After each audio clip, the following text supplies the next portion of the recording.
Assalamualaikum warahmatullahi wabarakatuh. Bismillah, alhamdulillah, wassalatu wassalamu ala rasulillah wa ala alihi wa sahbihi wa mawalah wattaba'a hudahu, amma ba'du.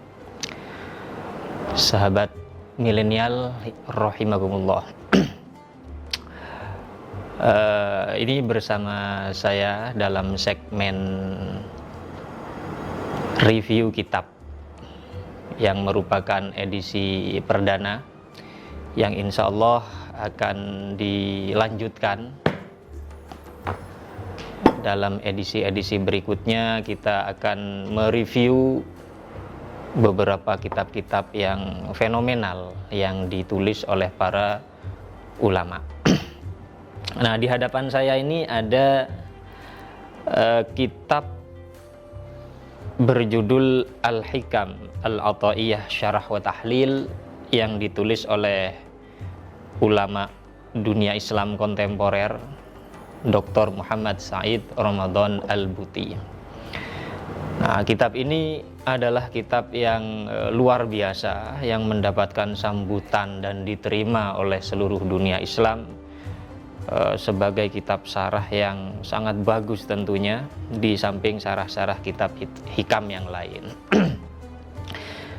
Namun sebelum saya membicarakan kitab ini, kitab syarah hikam Ata'iyah ini, ada baiknya kita bahas dulu tentang kitab matan atau kitab yang dikomentari oleh kitab 5 jilid ini, yaitu kitab hikam.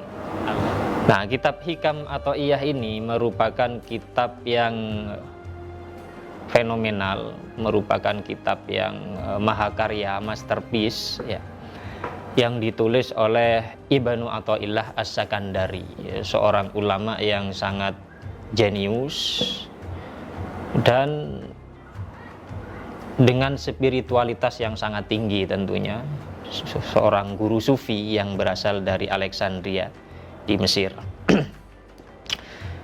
Nah, kitab hikam Ibnu Athaillah As-Sakandari ini merupakan kitab matan yang tipis, akan tetapi para ulama besar ini berlomba-lomba mengomentari, berlomba-lomba memberikan keterangan, penjelasan, jabaran, ulasan dan sebagainya, sehingga menjadi kitab yang tebal. Contohnya seperti kitab ini, terdiri dari 5 jilid. Nah, padahal kitab matannya ini sangat tipis ya, kalau dikumpulkan ya barangkali tidak lebih dari 50 halaman saja. Nah, kenapa demikian? Karena kitab tersebut, kitab hikam karya Ibnu Athaillah ini merupakan kitab yang mengandung isi yang sangat dalam. Jadi bukan seperti buku-buku atau kitab-kitab pada umumnya, akan tetapi dia substansinya ini sangat padat ya, hikmahnya sangat mendalam sehingga bisa digali, dijabarkan ya, dan bahkan dikaitkan dengan berbagai persoalan oleh para ulama. Nah, dengan demikian kitab tersebut ya bukan kitab biasa, akan tetapi suatu kitab yang bisa dibilang, kalau saya menggunakan istilahnya Dr. Muhammad Abu Musa, seorang ahli balaghah di Al-Azhar, kitab hikam itu merupakan kitab yang tidak saja mengajarkan ilmu, akan tetapi juga mengajarkan akal. Kitabun yu'allimul akal. Nah, apa bedanya kitab yang mengajarkan ilmu dan kitab yang mengajarkan akal? Kitab yang mengajarkan ilmu adalah kitab kebanyakan, semua kitab yang mengajarkan ilmu isinya. Akan tetapi tidak semua kitab itu mengajarkan akal. Kitab yang mengajarkan akal adalah kitab yang mengajarkan Anda bagaimana cara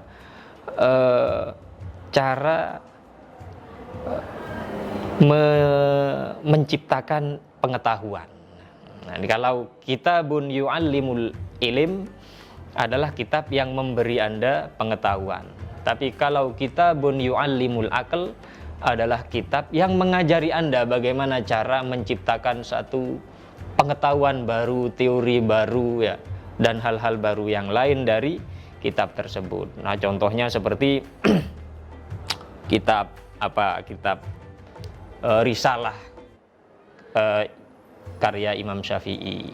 Nah, itu kitab usul pertama yang dari kitab tersebut lahir berbagai karya usul, semuanya merupakan terinspirasi oleh risalahnya Imam Syafi'i. Jadi itu kitab Risalah tidak sekedar mengajarkan ilmu tapi mengajarkan akal, sehingga para ulama itu menciptakan teori-teori usul, bukan merumuskan teori usul, kemudian merumuskan ulumul Quran, itu terinspirasi oleh risalahnya Imam Syafi'i. Nah, begitu juga Hikam Ibni Athaillah. Ini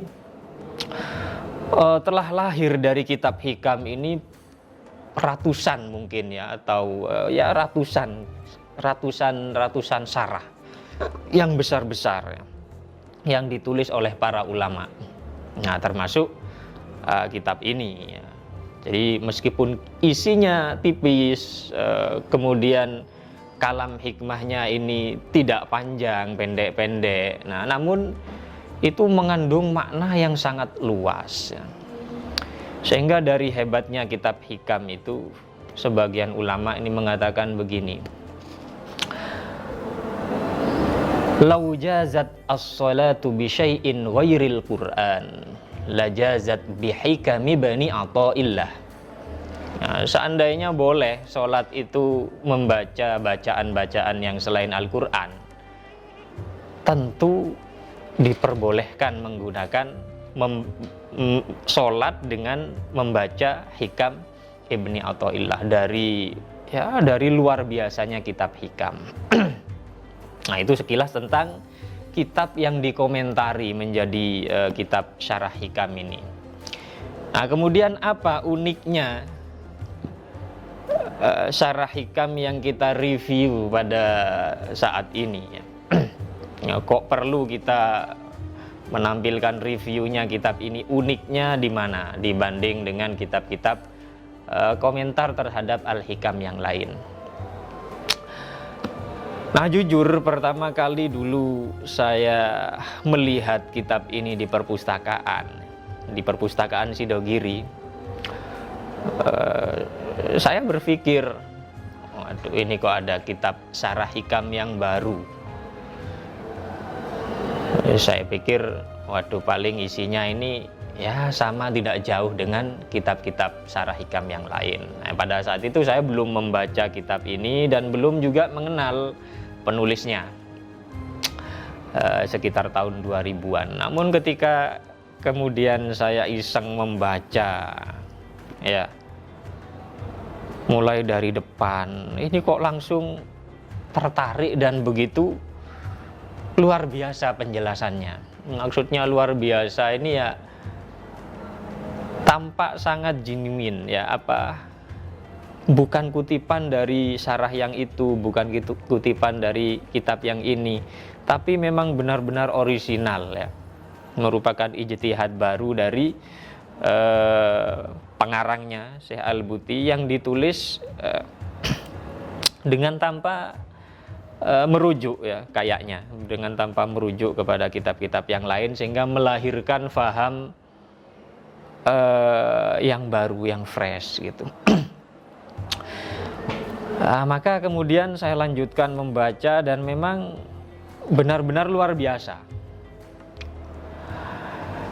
Salah satu keunikan yang saya pikir sangat khas ya, tidak ditemukan di dalam kitab-kitab lain. Bahwa Syarah Hikam yang ini ya, yang dikarang oleh Syekh Al-Buti ini itu tidak saja membahas dunia kesufian yang jauh dari jangkauan masyarakat awam. Karena memang ini kitab hikam. Ini dikenal dengan kitab tentang tasawuf. Namun sebagaimana diterangkan Syekh Al-Buti dalam pengantar, ini sebenarnya tidak hanya berisi perihal tasawuf. Ya, tentu secara mayoritas isinya adalah perihal tasawuf, akan tetapi juga di sana ada banyak sekali keterangan tentang akidah, juga banyak sekali keterangan tentang syariat. Karena itu dalam Syarah Hikam kebanyakan ini fokusnya itu kepada dunia kesufian ya, sehingga ketika kita membaca ya, sebagai orang awam, ini banyak sekali di sana istilah-istilah dunia sufi yang jauh dari jangkauan kita. Seakan kitab-kitab tersebut begitu melangit gitu, tidak terjangkau oleh kita. Namun ketika saya membaca ini, waduh, ini kok benar-benar memberikan pemahaman yang begitu dekat dengan keseharian kita ya. Tentu Syekh Al-Buti tidak berarti meninggalkan dunia kesufian kemudian menggali faham baru, enggak. Jadi ini tetap mengakomodir ya, tetap menjelaskan tentang menjabarkan tentang rumus-rumus sufisme yang terkandung di dalam hikam, akan tetapi beliau mengembangkan ya, saya pikir mengembangkan, sehingga Hikam Ibni Athaillah ini tidak hanya diperuntukkan terhadap orang-orang sufi saja, akan tetapi juga mencakup terhadap orang-orang biasa seperti kita ya.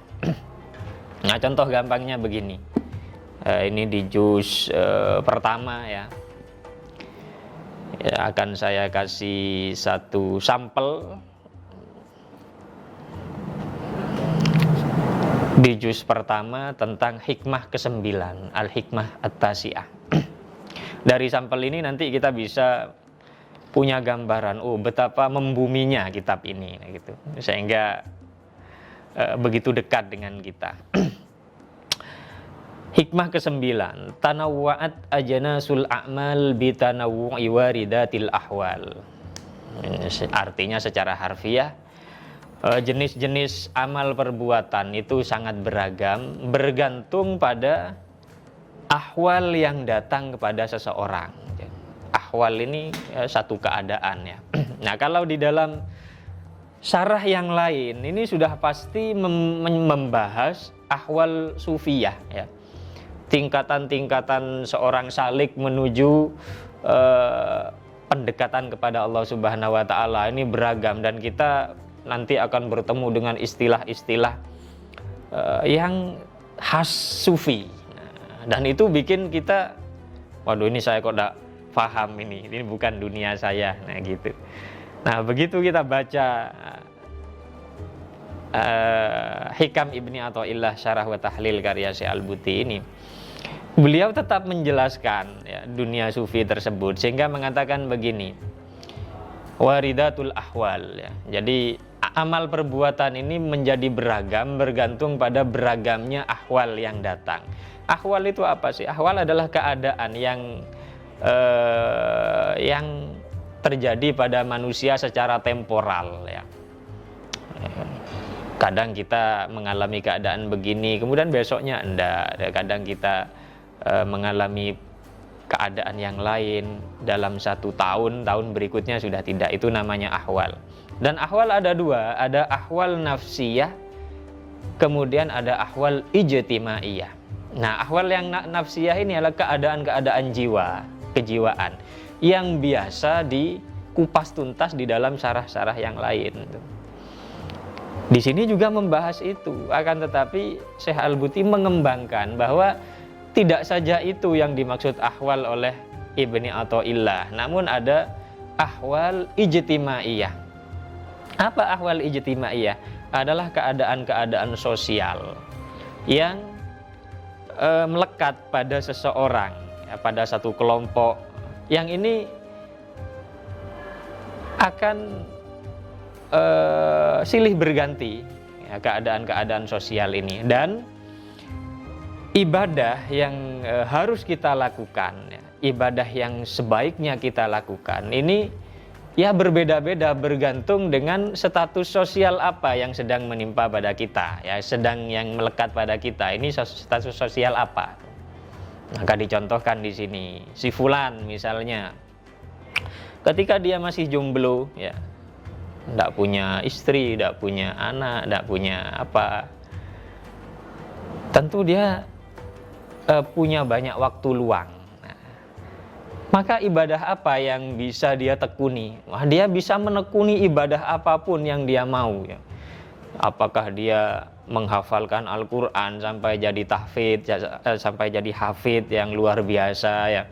Kemudian dia sholat malam berapapun dia mau, 1000 rakaat atau ya berapapun, ya. Karena dia masih jomblo, ya. Maka tidak ada hal lain yang menghalangi dia dari aktivitas ibadah apapun. Kalau dia lagi sekolah atau nyantri misalnya, ya tentu termasuk ibadah yang cocok dengan dia ya adalah mutolaah sebanyak apapun kitab yang dia mau, karena dia tidak punya tanggungan apapun, tidak harus bekerja karena dikirim oleh orang tuanya. Nah gitu. Kemudian ketika si jomblo ini pulang dari pesantren, tentu dia biasanya ya menikah, ya. Setelah menikah tentu punya anak dan seterusnya. Nah ini ahwal ijtimaiyahnya sudah berbeda. Tadi itu adalah jomblo, kemudian sekarang sudah menikah, sudah berkeluarga, punya status sosial yang baru. Nah maka ibadah apa yang mesti dia lakukan di samping ibadah-ibadah standar, sholat 5 waktu, puasa dan semacamnya, di samping ibadah-ibadah yang wajib itu apa ibadah yang harus dia lakukan? Tentu sudah tidak sama dengan ketika dia masih jomblo. Dia sudah tidak boleh begini, ya, saya akan baca Al-Quran terus, ya, tidak akan kerja, tidak bisa, ya, karena sudah punya anak, punya istri, ya tidak boleh begitu. Maka termasuk ibadahnya orang yang apa itu, yang sudah berkeluarga, bekerja. Nah ini ibadahnya dia. Kemudian merawat anak, mengajari anak, kemudian berkumpul dengan mereka. Nah, ini jenis akmal yang sesuai dengan hal yang warid kepada dia. Halun ijtimaiyah. Maka tidak benar misalnya ada seseorang ya yang sudah berkeluarga, kemudian dia kerja, lalu pulang dari pabrik atau kantornya, ya. Setelah pulang dia tidak berkomunikasi apapun, tidak bercengkerama dengan keluarga, anak istri. Begitu pulang mandi, kemudian sholat, masuk ke musola, sudah diam di situ, bertapa di situ, baca Quran sebanyak-banyaknya, sholat sebanyak-banyaknya. Loh ini tidak benar, berarti dia melakukan ibadah tidak sesuai dengan ahwal yang datang kepada dia. Nah seperti itu. Ini kan berarti sarah seperti ini luar biasa karena menyentuh segala aspek dari kehidupan manusia, termasuk yang awam sekalipun, bukan hanya dunia sufi. Bahkan di sini beliau mencontohkan begini, kalau ada karyawan misalnya, ya, karyawan pabrik, apa ibadah di samping ibadah wajib yang harus dia tekuni? Tentu saja melakukan tugas-tugas kantor atau tugas-tugas pabrik yang harus dia lakukan sebaik-baiknya. Nah itu ibadahnya dia. Jadi jangan dikira dianggap bukan ibadah. Bahkan ketika dia tidak melakukan itu dengan baik, misalnya begini, seorang karyawan setelah istirahat, kemudian dia pergi ke musola untuk sholat wajib. Kemudian setelah sholat wajib selesai, dia sholat sunat. Setelah sholat sunat selesai, wiritan sebanyak mungkin. Kemudian sampai waktu istirahat habis, dia masih lama ada di musola. Nah, ini berarti ibadahnya enggak benar. Mengapa? Karena dia melakukan ibadah tidak sesuai dengan ahwal yang dia sandang, tidak sesuai dengan status sosial yang dia sandang. Ya, seharusnya ya ketika waktu istirahat sudah habis, ya harus kembali fokus kepada kerjaan sebaik-baiknya. Nah, itu ibadahnya dia. Nah, dengan demikian kita melihat ya betapa ini syarah hikam ini sangat-sangat membumi ya. Jadi kalau bisa diistilahkan begitu. Karena kalau syarah hikam yang lain ya ini melangit sehingga hanya mencakup dunia kesufian ya. Adapun ini selain menjelaskan aspek-aspek kesufian, ini juga mencakup rutinitas, kemudian keseharian kita ya, seperti barusan saya contohkan. Ini bisa kita mengambil faham dari sini ya. Jadi ini tidak hanya diperuntukkan bagi orang-orang khusus ya, akan tetapi sebenarnya dengan demikian hikam Ibni Athaillah ini juga sangat penting ya bagi siapapun dari kita ya, apapun profesinya. Nah, hanya saja masalahnya hikam-hikam yang beredar ya, yang terjemahan ini ya sebatas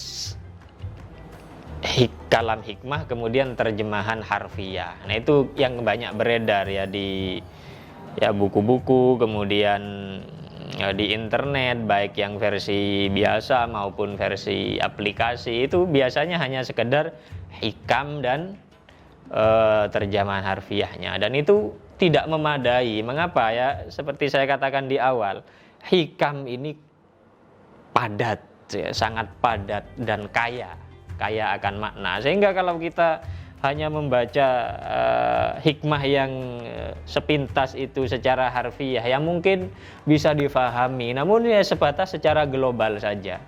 Bagaimana kita mengambil sesuatu ya, yang sangat bermakna dari kalam hikmah tersebut, ini tidak bisa terkecuali dengan membaca syarah hikam apapun. Akan tetapi yang recommended ya untuk kalangan awam seperti kita ini adalah syarah hikam yang ditulis oleh Dr. Muhammad Said Ramadan Al-Buti.